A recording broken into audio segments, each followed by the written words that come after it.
샬롬 할렐루야. 1차 영혼육 8번째입니다.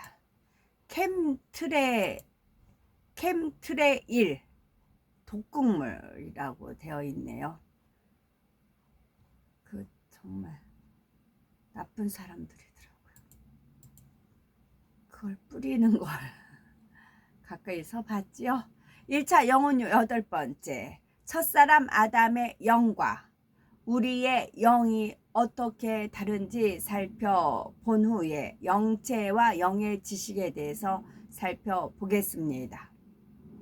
첫사람 아담의 범죄로 인해 영이 죽었고, 그때부터 혼을 주관하는 사단을 통해 비진리가 들어오므로 사람의 마음과 양심은 점차 악으로 물들게 되었습니다. 인류가 구원에 이르려면 죽은 영이 살아나야 하는데, 그 길은 바로 예수를 구주로 영접하여 성령을 선물로 받는 것입니다. 또한 진리의 말씀을 마음에 심고 그 말씀대로 행해 나감으로 영이 성장해야 지요. 그러면 첫사람 아담의 영과 우리의 영은 어떻게 다른지 살펴보고 영체와 영의 지식에 대해서 살펴보겠습니다.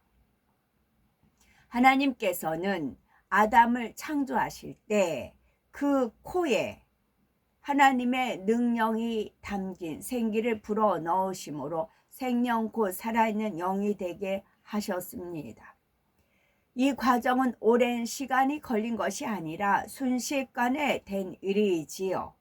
다시 말해 아담은 어린 아이가 아닌 성인으로 지음받은 후에 생명이 되었고, 하나님을 통해 점차 영의 지식들을 배워 나갔습니다. 그러므로 아담의 영은 어떤 비진리나 악이 없는 진리만으로 채워진 영이었지요. 마치 백지에 그림을 그려 나간 것과 같은 상태였던 것입니다. 그러면 아담의 후손으로서 영이 죽었다가 예수 그리스도를 믿음으로 영이 살아난 사람들은 어떠할까요? 조상으로부터 전해져 온 죄성이 이미 기 속에 포함되어 있으며 성장하면서 비진리가 입력되어 왔습니다.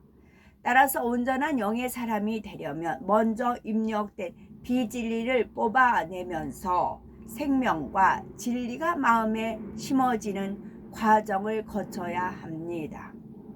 굳어진 땅을 열심히 쟁기로 갈고 거친 돌을 줍고 가시떨기를 뽑아내어 옥토로 만들듯이 사람의 마음도 개간하는 작업이 필요한 것입니다. 그래서 비진리를 모두 벗어버리고 100% 진리로만 채워진 마음이 되었을 때 비로소 온 영을 이루었다 말할 수가 있지요. 아담은 비진리나 죄가 무엇인지 모르는 상태에서 진리만 입력된 상태였지만, 이 땅에서 육을 경험하고 온 영으로 들어온 사람들은 빛과 어둠, 선과 악의 상대성을 알기에 아담처럼 다시 육으로 타락하지 않습니다. 또한 죄에서 구원해 주신 사랑의 하나님께 마음 중심에서 감사하게 되지요. 선과 악의 상대성, 캠트레일, 멀리서 보면 비행기가 안 보인 상태에서는 그냥 구름띠로 보여요. 하나님께서 역사하시는 그런 구름띠로 보입니다. 그럼 그 구름띠도 이동을 하거든요. 근데 캠트레일가 뿌린 거는 그것도 이동을 하더라고요. 하는데 독극물이 들어있다고요. 그래가지고 이게 이제 저를 체험케 하시기 위해서 그랬는가 보죠. 또 가까이서 뿌렸어요. 비행기도 선명하게 보였고 양쪽 어긋나게 비행기가 갔거든요. 근데 그 독극물이 지금도 막 머리가 띵할 그 생각을 하니까.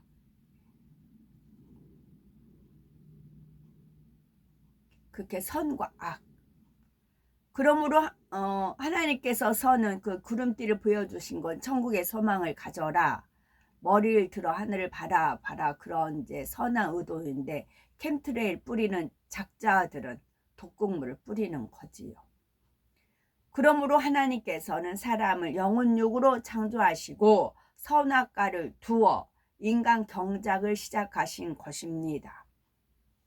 영체 살펴보겠습니다. 영체에서 체란 어떤 형상을 쫓아서 그려낼 수 있는 모습의 형상을 말합니다. 즉 어떤 사물의 형상을 이룬 것을 말하지요.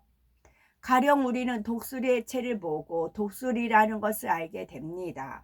또한 사자를 독수리라고 하지는 않는 것은 그 체가 독수리의 체와 전혀 다르기 때문이지요. 사람도 사람의 형체가 있기 때문에 사람이라고 하는 것이지, 만약 그 체가 사자로 되어 있다면 그 마음이 아무리 사람과 같다 할지라도 사자라고 부를 수밖에 없는 것입니다. 이처럼 체란 눈으로 구분할 수 있으며 특별히 살갗이 있고 그 살갗이 어떤 형상을 이루어 놓는 것을 육체라고 말합니다. 그런데 육체가 있으면 영체가 있음도 알아야 지요. 우리 눈에 보이는 육이 형상을 이룬 육체가 있듯이 영에도 영혼을 담는 그릇인 영체가 존재하므로 누구의 영인지 구별할 수가 있고 형상을 알아볼 수가 있는 것입니다. 구체적으로 영체란 무엇이며 그 영체는 어떻게 생기게 됐을까요? 하나님께서는 사람을 흙으로 빚으시고 그 코에 생기를 불어넣으셨는데 여기서 기란 하나님의 모든 능력이 응집된 결정체를 말합니다. 이러한 기가 불어넣어졌기 때문에 아담은 흙으로 지어졌지만 살아있는 영이 된 것이지요. 마치 TV에 전기 코드를 꽂고 스위치를 올릴 때 화면에서 영상과 소리가 나듯이 아담도 하나님의 생기가 들어오므로 비로소 살아 움직이는 영이 되었습니다. 이때 영이 몸담고 있는 체가 바로 영체지요. 그런데 여기서 우리가 알아야 할 것은 영체는 사라지는 것이 아니라는 것입니다. 다시 말하면 아담의 불순종 이후 하나님께서 정령 죽으리라 말씀하신 대로 영은 죽은 상태가 되었으나 아담의 영을 담고 있던 영체는 그대로 남아 있었던 것입니다. 영을 담고 있는 체가 있는 것이죠. 그 영체는 그대로 있다는 겁니다. 육체는 주인인 영혼을 떠나면 한 줌의 흙으로 돌아가지만 영체는 하나님의 생기를 받아 만들어졌기 때문에 결코 소멸될 수 없습니다. 그러면 아담이 범죄한 후에 사람의 영은 어떤 상태가 됐을까요? 영은 죽음을 맞이하고 대신 영체 안에 혼이 담기게 됩니다. 짐승은 육의 생명이 끊어지면 혼도 사라지지만 사람은 영이 죽는다 해도 영체 안에 혼이 담겨 영원히 존재합니다. 이것이 바로 하나님께서 천국과 지옥을 두실 수밖에 없는 이유이기도 합니다. 우리가 예수 그리스도를 믿으면 성령으로 죽은 영이 살아나고 계속해서 성령으로 영을 낳으면 그 영과 진리에 속한 혼이 영체에 담겨서 천국에 들어갑니다. 반면에 하나님을 믿지 않는 사람들은 영체 안에 죽은 영과 혼이 담겨 있지요. 그래서 성경을 보면 아나니아와 삽비라가 베드로의 저주를 받을 때 영혼이 떠났다 하지 않고 혼이 떠났다라고 표현한 것입니다. 그러면 이런 사람들의 혼은 영체에 담겨 어디로 갈까요? 이들은 죄로 오염되어 부패하고 냄새나며 더럽기 때문에 천국에 들어갈 수가 없고 지옥에 던져집니다. 더 정확하게 말씀드리면 백보자 대심판 전까지는 아래 음부로 갔다가 부활하여 심판받은 후에는 지옥불에 떨어지는 것이지요. 만약 악하고 추한 마음을 가진 이들이 천국에 간다면 어찌 천국을 아름답다 할 수 있겠고, 그곳에서 하나님의 자녀들이 어떻게 행복하고 평안하게 지낼 수가 있겠습니까? 하나님의 은혜 가운데 영안이 열린 분들은 영체를 보게 됩니다. 사람마다 영체에서 흘러나오는 빛이 다르지요. 각자가 진리의 말씀을 마음에 심어 영으로 변화된 만큼 영체에서 더 아름답고 환한 빛이 나오며, 그 빛에 따라 나중에 들어갈 천국의 처소와 영광이 달라집니다. 고린도전서 15장 41절에 해의 영광도 다르며 달의 영광도 다르며 별의 영광도 다른데 별과 별의 영광이 다르도다 하였지요.